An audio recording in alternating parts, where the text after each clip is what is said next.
morning, good afternoon, and welcome back to the second day of the Gairdner Global Perspectives panel, Navigating Transitions, Current Global Challenges in School Age and Adolescent Health. My name is Tina Assi. I'm the Acting Senior Director at Grand Challenges Canada, where I lead our Global Health Innovation Program, which includes priority areas such as global mental health, early child development, sexual and reproductive health and rights, maternal, newborn, and child health, and water and sanitation. My background is in epidemiology and business, and I'm delighted to be here with you all today. One small housekeeping note before we begin, to just let you know that the chat function is live and we encourage you to engage with the content as it's being delivered. Unfortunately, we won't have time to address specific questions during the roundtable today, but the Gairdner Foundation will be capturing all that information at the end of the session. On that note, it is my pleasure to be chairing the first session of the day on current interventions. We have three excellent speakers lined up today. The first is Dr. Purnima Menon. Dr. Menon is a senior research fellow at the International Food Policy Research Institute and is based in New Delhi, India. She is theme leader for South Asia nutrition programs in IFPRI's Poverty, Health, and Nutrition Division.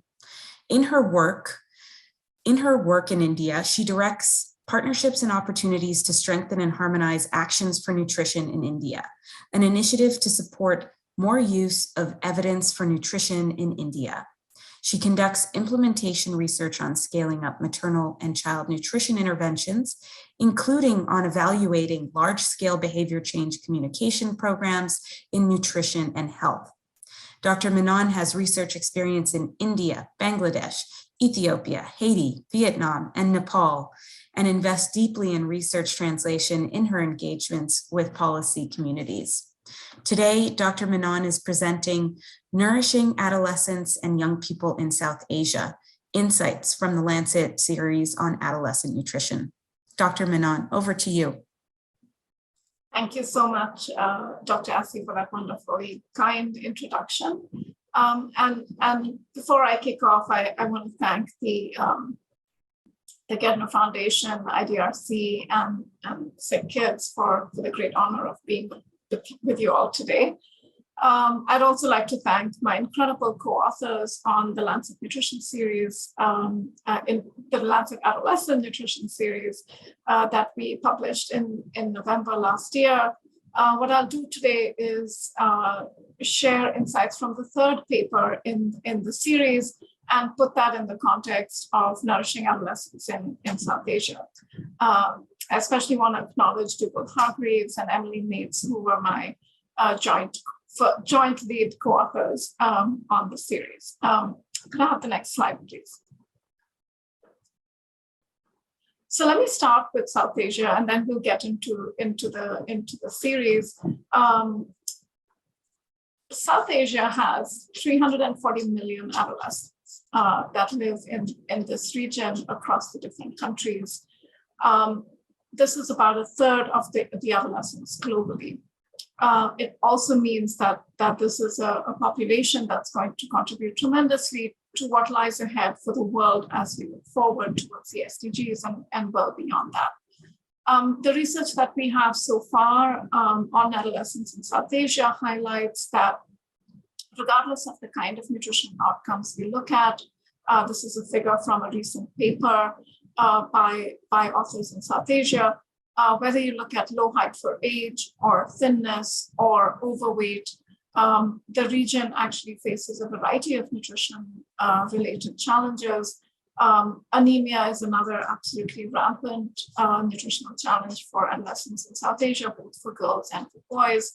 And where we are sort of landing on this is that poor diets actually lie at the heart of all nutrition challenges. And so one of our very fundamental premises here is that, what we're looking at is the challenge of improving the diets, the quality of the diets that these 340 million adolescents are consuming today and will for the rest of their lives. Can we have the next slide, please? Now, in the Lancet series itself, one of the things, this is from the first paper of the series led by Shane Norris and Ed Falgello. One of the things that you see there, this amazing wheel figure, is for the kinds of challenges of BMI Z-scores, which reflect both underweight and overweight among adolescents, is, you see that this looks very different depending on the region of the world you're in. And while in many other countries, you're seeing very high BMI Z-scores, for example, in the set of countries on the bottom of the wheel, in South Asia, we still see very high levels of underweight. And, if you just take a look at those numbers of 340 million and apply some of the percentages that you're seeing, you realize that, we're looking at some very, very large numbers. But across the age range for which we have data available from 5 to 19 in these countries, in South Asia, we're still seeing a preponderance of underweight and undernutrition, but we know that it's just the beginning of a transition into other forms of malnutrition, especially overweight, as we look forward. So really some big challenges facing us. Next slide. Now on interventions that we reviewed in the Lancet series, we undertook a series of reviews. We examined the data availability on sort of characterizing what was going on with adolescents and their lives around food, especially in these areas. And what we sort of honed in on in terms of our findings from the reviews that we did on actions that are necessary is that, given the wheel that I just showed you and the way in which you're seeing a variety of sort of both undernutrition and overweight, as well as other forms of malnutrition in the region and really around the world, what we need is for policy and program actions to focus on all forms of malnutrition. What we need is for policies and programs to acknowledge that diets and food and the quality of food that children are exposed to and adolescents are exposed to and consuming are really central to what lies ahead. And that means that, we need to really work on reforming and improving the food and nutrition environment. And alongside that, increasing the individual nutrition agency.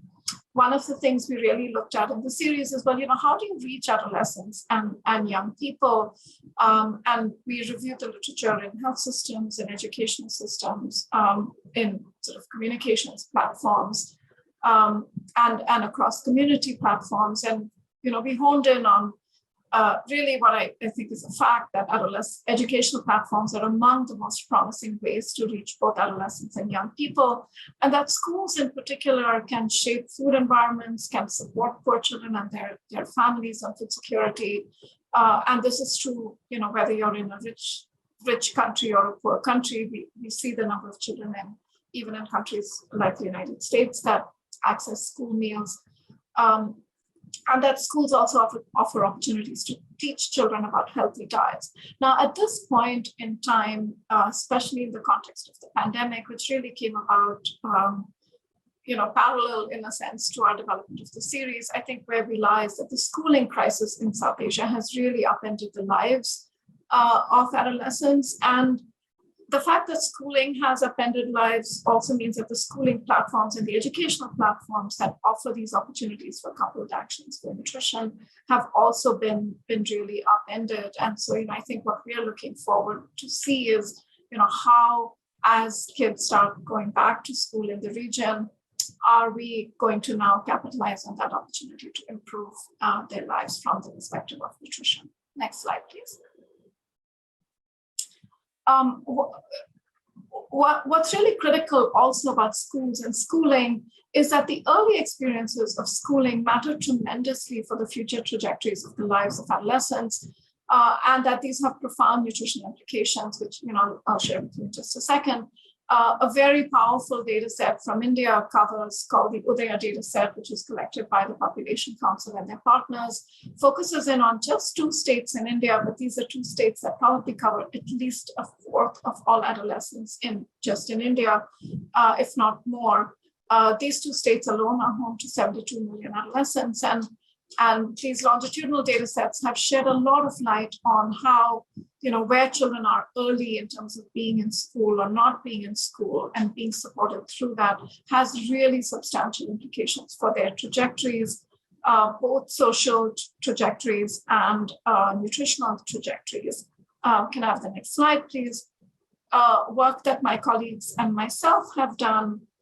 Let me go back to this, sorry. One of the other things that we really sort of highlighted in the series, and this is why I liked that piece from UP, is that adolescent nutrition problems and adolescent social problems really remain invisible. And one of the things we really highlighted and called for in the Lancet Nutrition series was for more robust data on what adolescents are eating, why they're eating those, but also on the things that shape what they eat in their food environments. Next slide, please.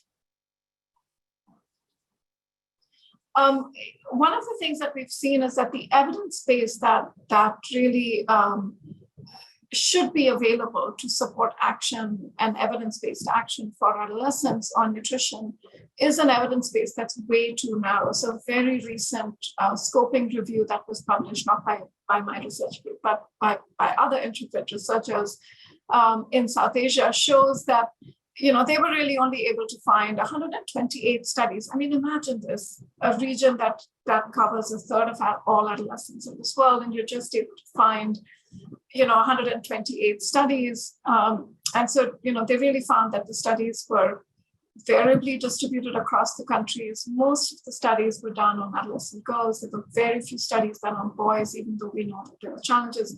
And only 12 of the 128 studies that were found focused on interventions. And again, from a nutrition perspective, most of the interventions were focused on anemia. So we have very little evidence on the range of other challenges that adolescents are facing around nutrition, and on evidence that comes from South Asia to help us both understand those challenges and understand the impacts of interventions, policies, and actions. Next slide, please. In a recent review that we did on South Asia, this was done under a program of work called Dept, where we're very interested again, in this area of data and evidence. One of the things we did was across all 8 countries in South Asia, we reviewed the existence of policies, programs, and the availability of data to track progress on actions for adolescents in South Asia. We did this across the life course, and so what I share with you on this slide here is just a snapshot of what does this look like across the region. And what's fairly interesting is that for some of the evidence-based interventions, such as IFA supplement, iron and folic acid supplementation, or deworming, you find these are already available in programs and policies in the region, but you actually don't have the data to track progress. So how are we to know if those hundreds of millions or tens of millions of adolescents who are intended to be targeted by these programs actually receive these programs or not? For some other interventions, they're not actually yet available in either policies or programs. So for example, for food supplementation, you see that some countries haven't included these, either in terms of school programs or other things. But we're really sort of hampered in a sense, evidence-based policy and program actions are really limited by a lack of data on the reach of programs and policies, by the lack of timely data. While we acknowledge that there's all of these adolescents in the region, we're also really struck by how challenging it's going to be to know how well they're reached by current policies and programs. Next slide.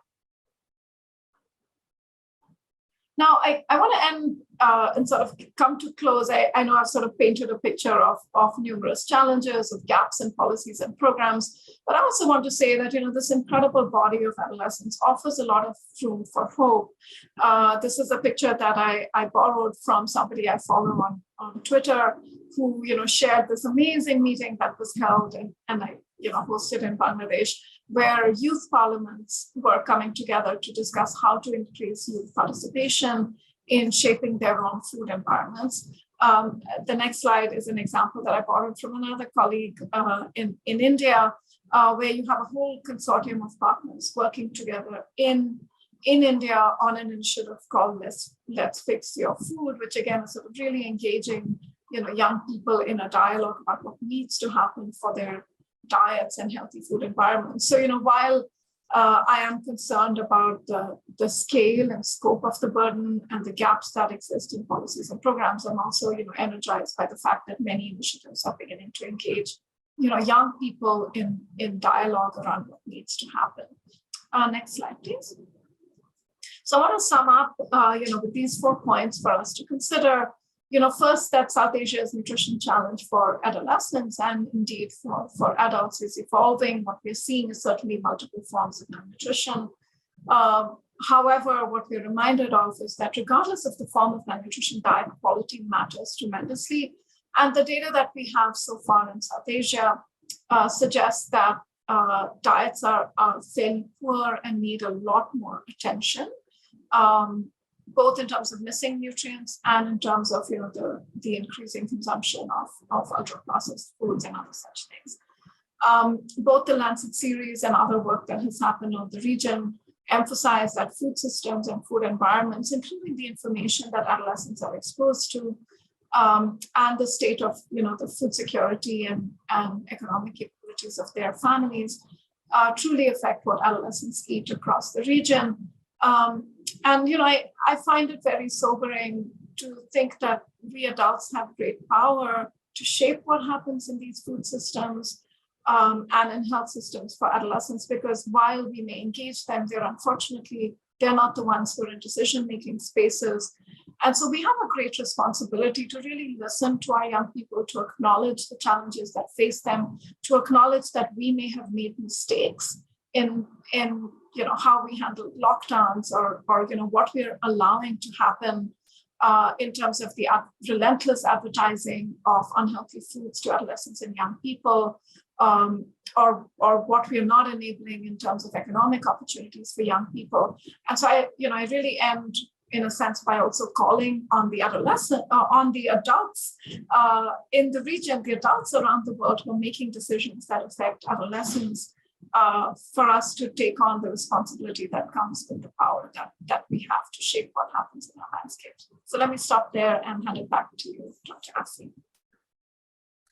Great. Thank you, Dr. Menon, for an insightful presentation. Next, we have Dr. Peter Zitmari, who will present a global perspective on child and youth mental health. Until October 1st, Dr. Zitmari was the chief of the Child and Youth Mental Health Collaborative between the Center for Addiction and Mental Health, the Hospital for Sick Children, and the University of Toronto. He has worked in the field of child and youth psychiatry for over 40 years in the areas of ADHD, depression and anxiety, and impairment due to mental disorders. He is well known for his work in autism spectrum disorders and has contributed to that field in the areas of diagnosis and classification, in genetics, and in outcome studies. Currently, he is the director of the Cundill Center for Child and Youth Depression at the Center for Addiction and Mental Health, a research center that is dedicated to the discovery in the field of child and youth depression, and a senior scientist at the Hospital for Sick Children. He was elected a Fellow of the Royal Society of Canada in 2021. Dr. Zitmari, over to you. Thank you very much. And thank you to the organizers of this very important and informative symposium. I really enjoyed myself. And good morning, good afternoon, and good evening. I love saying that to folks around the world. Next slide, please. These are my financial disclosures, and there is no conflict of interest for the presentation today. Next slide, please. But first, a word about terminology. I refer to myself not as a child and adolescent psychiatrist, but as a child and youth psychiatrist. I think this is an important distinction that we should think about embracing. Youth encompasses adolescence, but also includes transition-aged youth. Usually that definition is up to 24 years of age. I think that as child health specialists, this is our demographic as well. Youth are a very highly vulnerable group that require a developmental lens. There are many developmental transitions that need to be achieved over this time period. And it's also, from a mental health perspective, the peak age of onset for serious mental illness like psychosis and bipolar disorder. Mental health is a term that's somewhat ambiguous in the literature. I use it as an inclusive term that spans the continuum from well-being to severe mental disorder. And severe mental disorder includes substance abuse and developmental disabilities. Next slide, please. This is a table that you're all familiar with, I'm sure, and more recent data was presented yesterday, but it illustrates the causes of disability-adjusted life years for youth 10 to 19 years of age. And the thing I'd just like to point out, whether we're thinking about boys 10 to 14, 15 to 19, where childhood behavior disorders are a significant cause of disability-adjusted life years, or girls, where we identify anxiety disorders, self-harm, and depression as significant causes of disability-adjusted life years. Mental disorders represent a significant source of impairment. Next slide. There isn't a lot of data on the prevalence of mental disorders in children and adolescents. Probably the best paper is this one by Polanczyk from Brazil. It's a bit old, 2015, but it's the best quality in terms of its methodology. On this slide, you can see the different outcomes, the number of studies that reported on prevalence rate, the sample size, and the pooled prevalence estimate for those studies. You can see that the prevalence of mental disorder in children and adolescents, they used adolescents, it goes from a low of 2.6% for depression to a high of 6.5% for anxiety disorders. The cumulative prevalence of any mental disorder was 13.4%. Obviously, these mental disorders have overlapping comorbidities so that the prevalence of any disorder is less than the sum of the individual disorders. One of the important lessons from this very well done meta-analysis was that there's a lot of heterogeneity in prevalence rates across disorder, and that it was difficult to account for that variability. It was not explained by the country in which the study was conducted, nor by the year when the study was done, but most importantly, by the method of measurement of mental disorder. Next slide, please. This then leads me to a key evidence gap on thinking about a global lens on the measurement of mental health symptoms and impairment. It's important to remember that a mental health disorder includes both symptoms and impairment. Kids can have symptoms but no impairment. Other kids can have impairment but no symptoms, but for disorder, you need both symptoms and impairment. It's unfortunate to say that there is no mental health measurement tool that is globally applicable. Impairment reflects poor functioning in different contexts, at school, at home, with caregivers and siblings, with peers, and in the community. We're currently doing a systematic review of impairment, and it's not pleased to report that there's this concept of impairment conceptually is very confusing in the literature. There's no agreement on the key domains of impairment. There's no agreement on a gold standard measurement tool, and for the purposes of this conference, all the measurement tools of impairment were developed in high-income countries and basically reflect European, North American norms.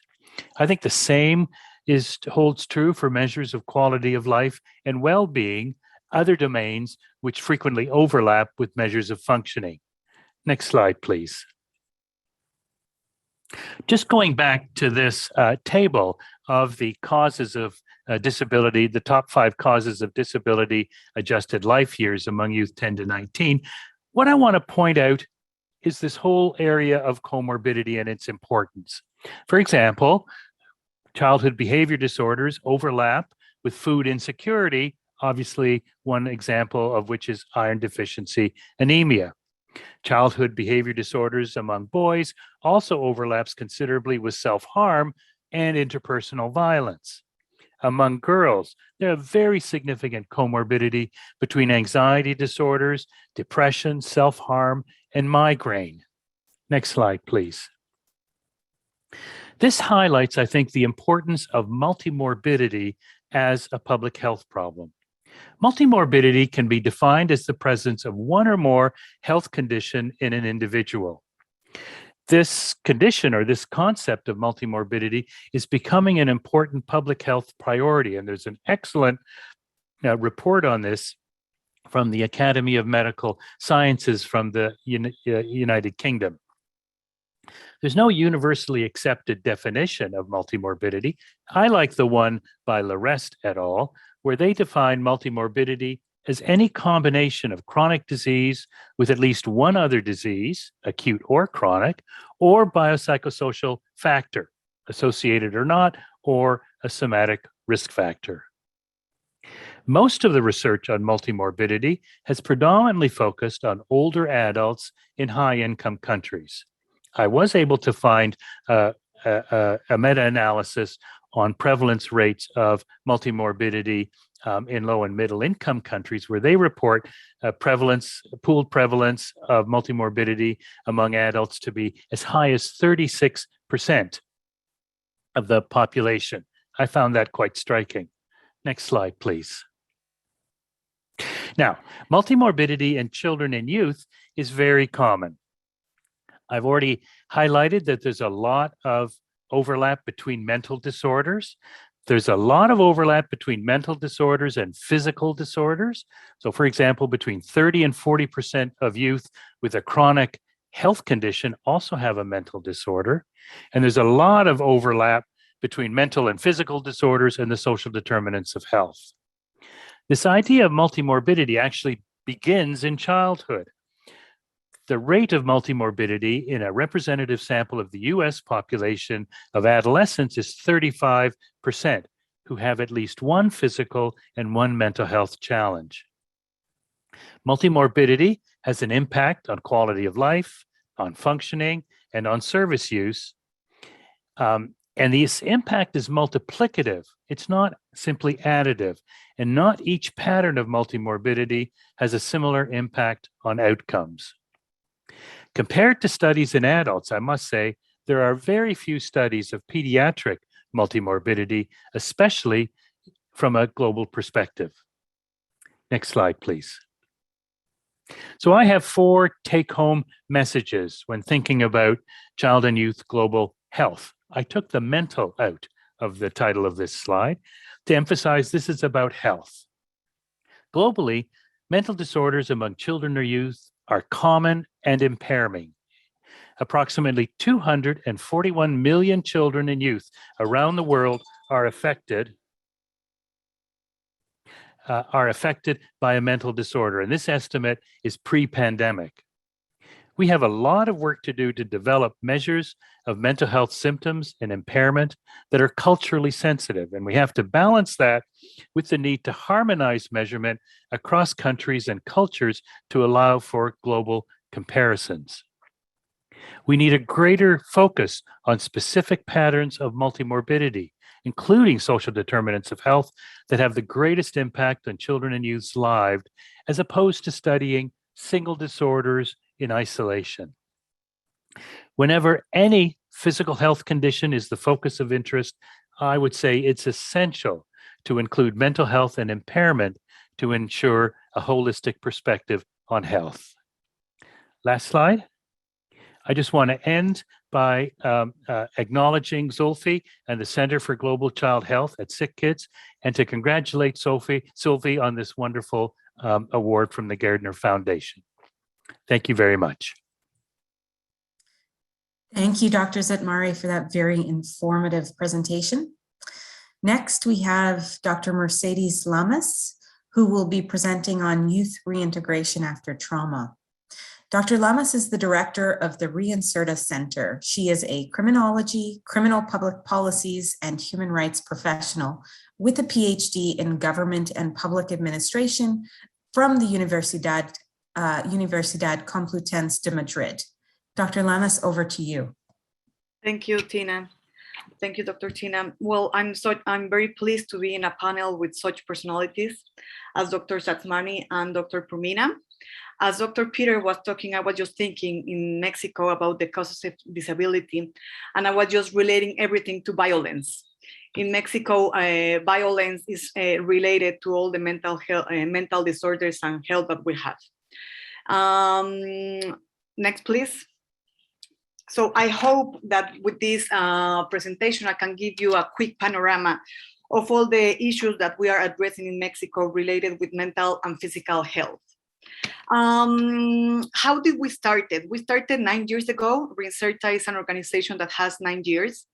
And the creation of this NGO arose from the knowledge of a problem identified by working in the field, from the coexistence with people deprived of their liberty, and the need to create better protocols for children and their mothers in prisons.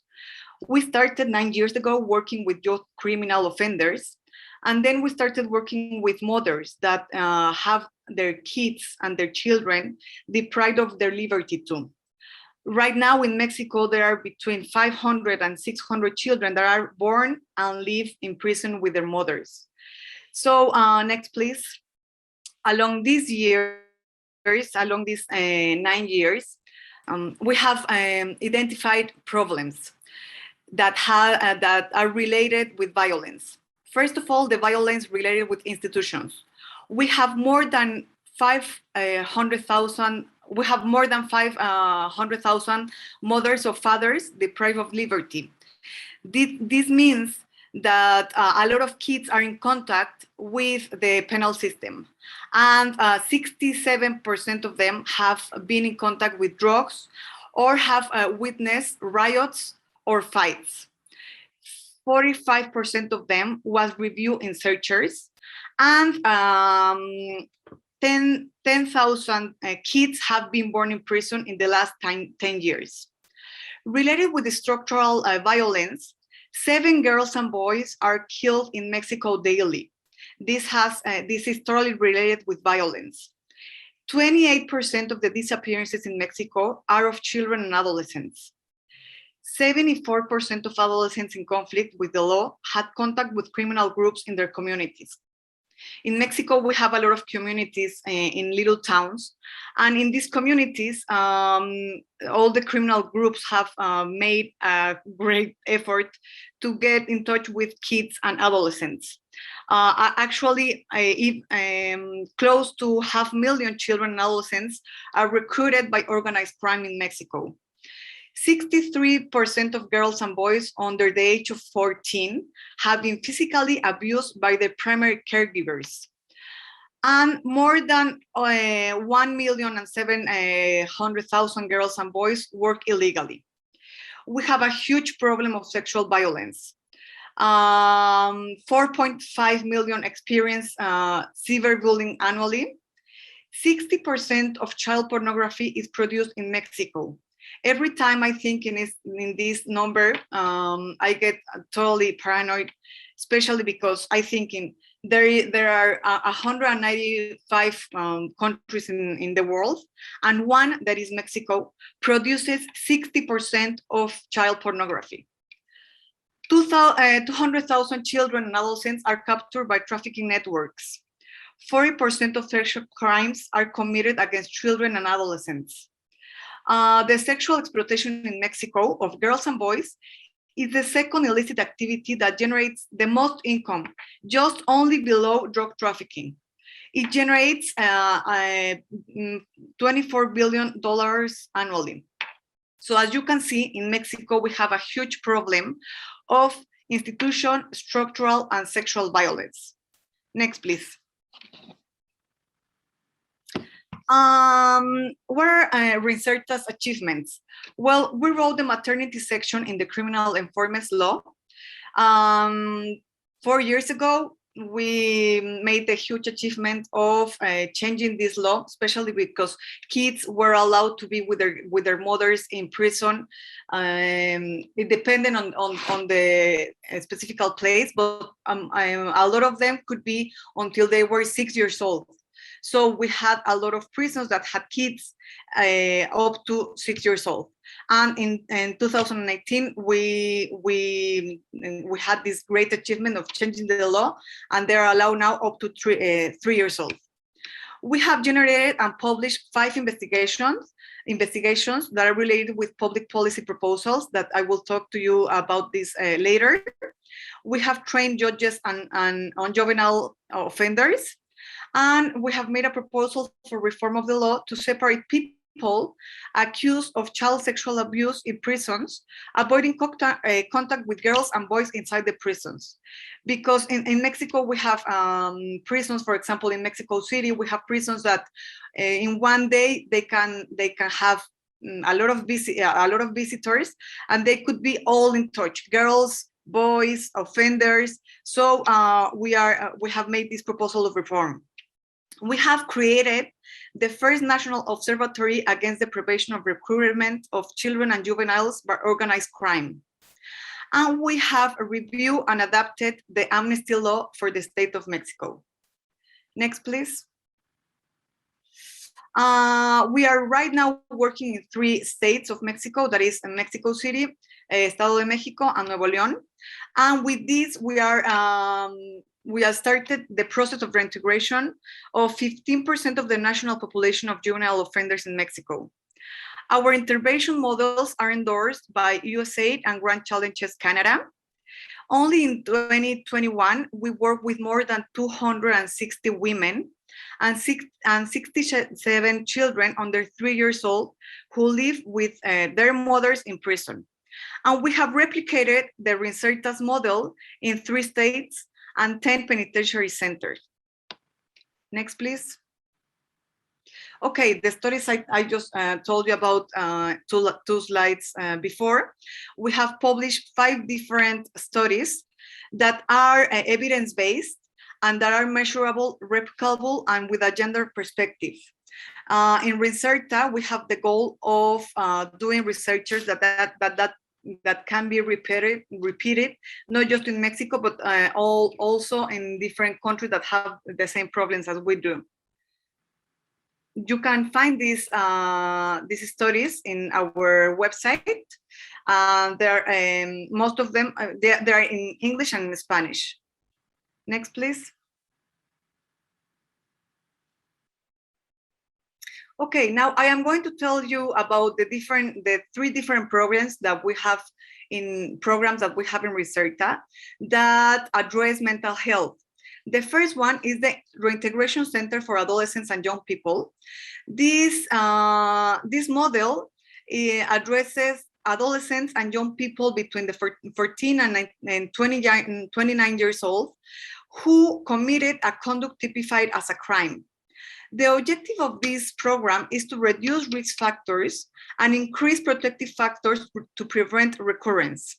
The program is based on 4 axes: mental health, community integration, job qualification, and education. Next, please.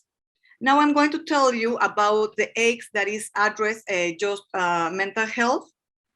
The mental health axis is based on the identification of risk factors to promote recidivism. We identify and regulate the emotions.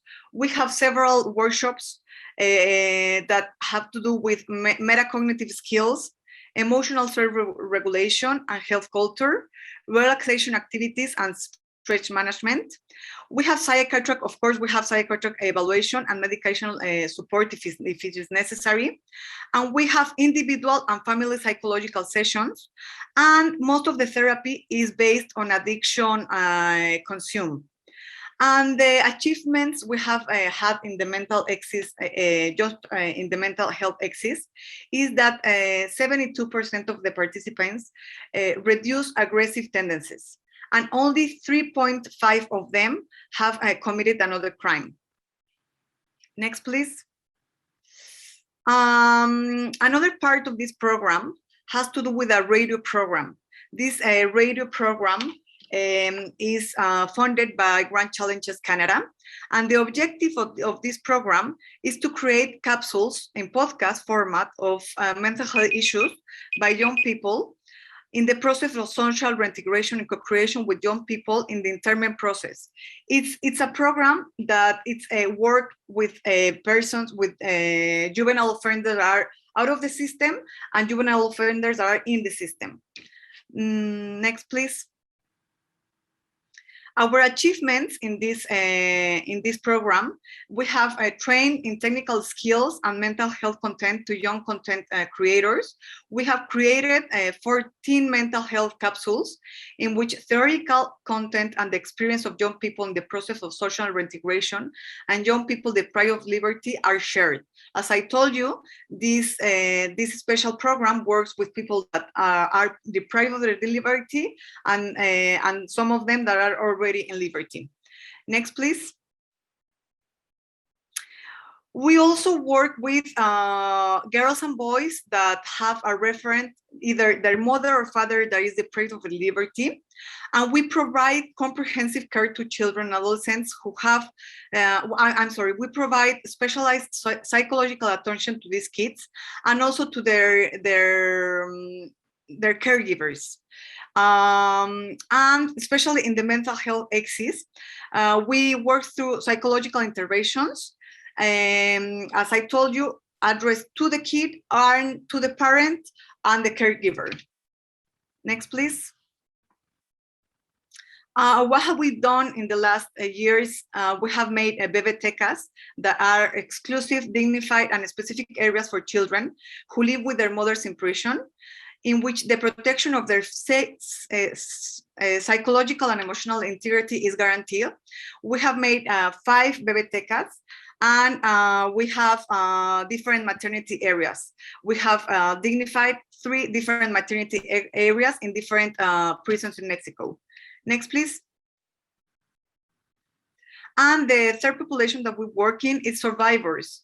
Survivors are girls and boys and adolescents that are victims of serious violence or serious crimes in Mexico. We offer them, well, the objective of these programs is to offer a comprehensive model of care through which it seeks to promote non-revictimization, promote overcoming of trauma, promote immediate protection of these kids and adolescents, and promote the restitution of rights and the best interest of the child, and of course, promote the victimization. This is a program that we have just started 3 months ago. So we have a lot of work to do, especially with mental health. Next, please. And I think I'm just going to finish because I think that my time is running. Our intervention has 3 main objectives. The first one is to report on the emotional, behavioral, and social effects of high-impact violence, to build confidence and develop skills to manage the effects, and to reprocess traumatic memories. We all our psychological focus is in psychotrauma. And next, please. Well, I am not going to tell you because I am running out of time, but here you can find all these in our website, all our achievements and the impact that we have. Thank you very much. Great. Excuse me. Well, thank you all for your insightful remarks. It's and thank you, Dr. Lamas. It's always great to see Reinserta's great work highlighted like this. Now begins the roundtable portion of the session. And given the limited time we have left, I'm hopeful we'll make it through 1 to 2 questions at least.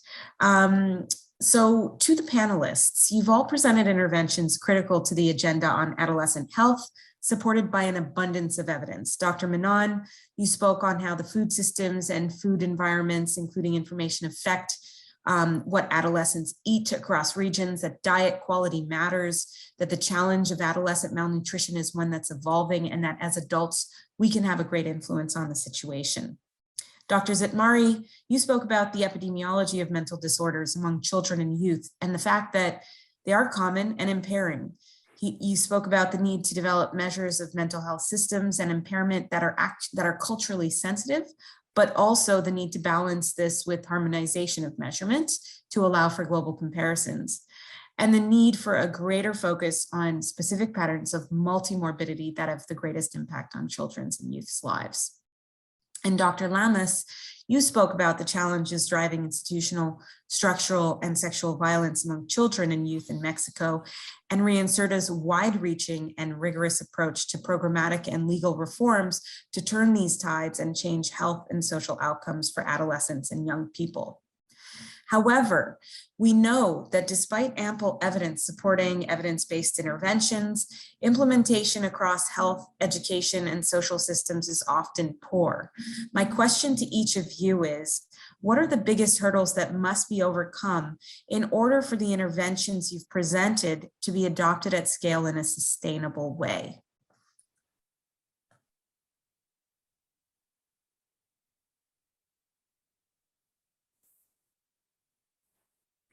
I'll start maybe to kick things off.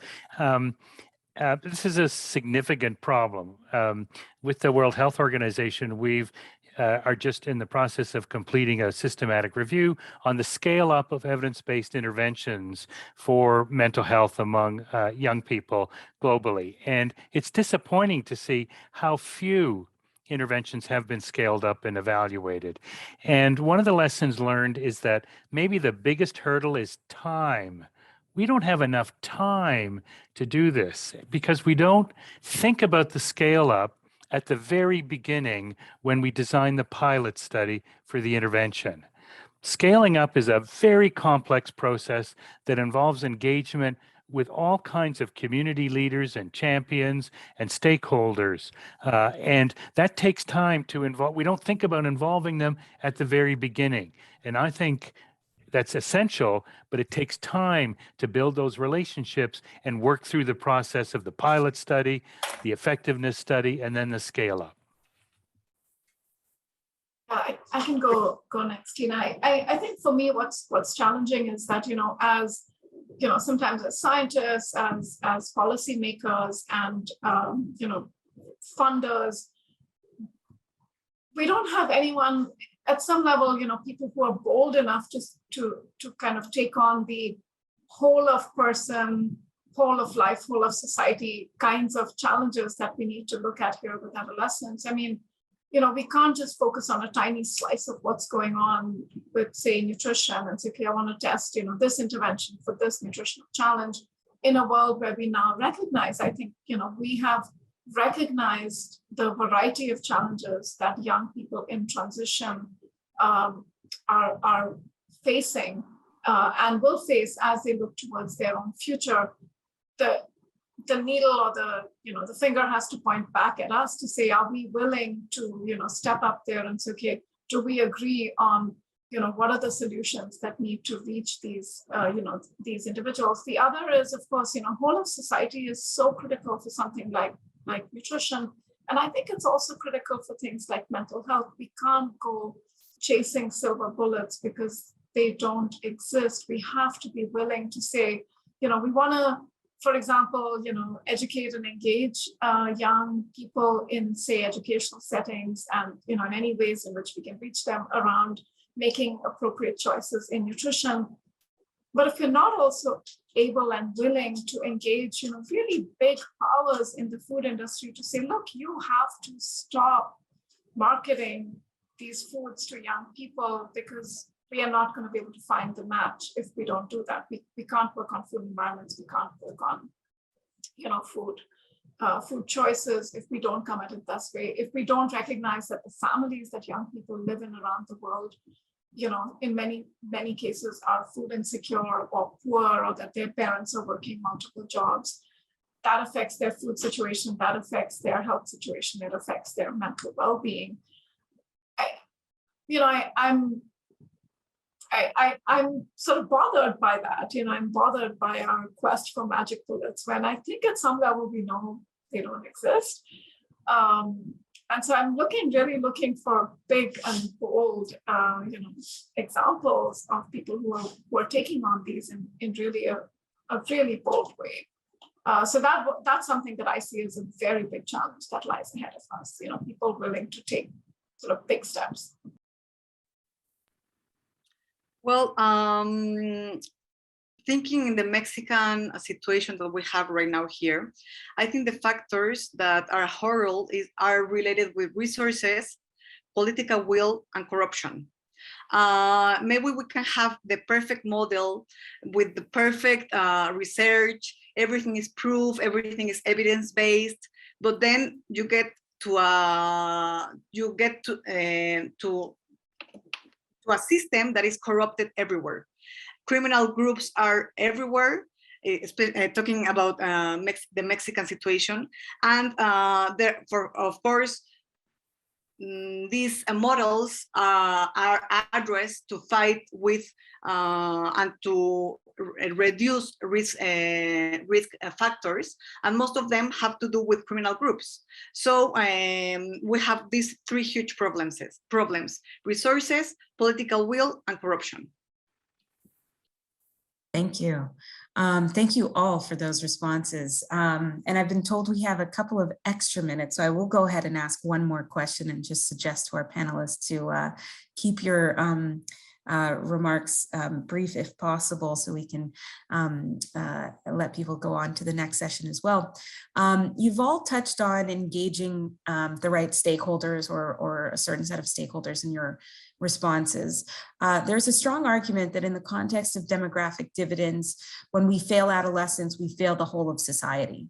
The world now has the largest population of adolescents in history, 1.2 billion. It's also argued that a key ingredient to achieving the triple dividend is actually engaging adolescents in the 2030 agenda and giving them a seat at the table, so to speak. So the second question I have for all of you is thus, how can adolescents specifically be part of the solution? So maybe I'll start again, and the way to do it is to turn the question into a statement. In other words, adolescents, young people must be engaged at all levels. It's no longer an option. It's no longer a luxury. It's no longer something that's outside the mainstream. It must be done, but it needs to be done thoughtfully. And there are best practices to youth engagement in research and in service implementation, and it's very important. The one example I'll highlight is, if you ask youth a question, you better accept the answer, even though you may disagree with it, because if you don't take up their suggestion, they will lose trust in you and you've lost them.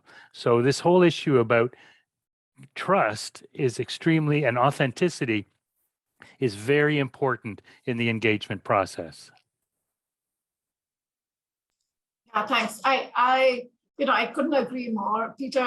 We had some amazing experiences on the Lancet Nutrition series, the Adolescent series, because we had a set of really incredible young people who were part of our series authors group, and they really held our feet to the fire in terms of the recommendations we were making.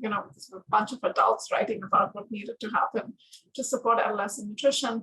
But I do want to go back in that sense to also the last point that I made.